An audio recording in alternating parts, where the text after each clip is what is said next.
Every parting gives a foretaste of death, every reunion a hint of the resurrection. The shortness of life, so often lamented, may be the best thing about it.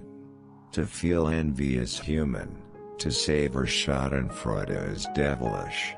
The world is my idea, the inexpressible depth of music, so easy to understand and yet so inexplicable, is due to the fact that it reproduces all the emotions of our innermost being, but entirely without reality. Music expresses only the quintessence of life and its events, never these themselves, the life of every individual, viewed as a whole and in general, and when only its most significant features are emphasized, is really a tragedy.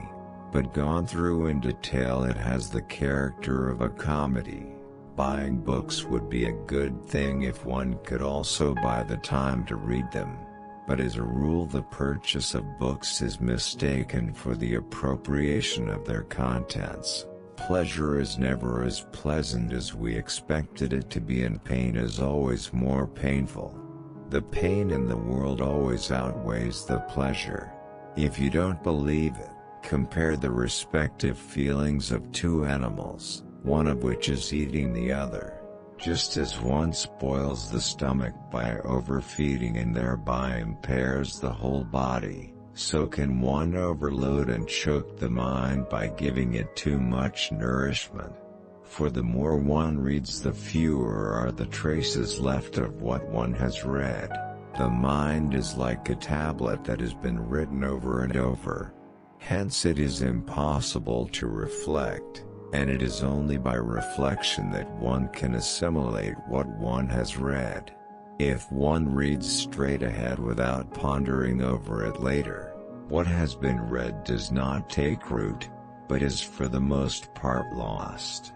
Almost all of our sorrows spring out of our relations with other people. There is no more mistaken path to happiness than worldliness. One can never read too little of bad, or too much of good books. Bad books are intellectual poison. They destroy the mind.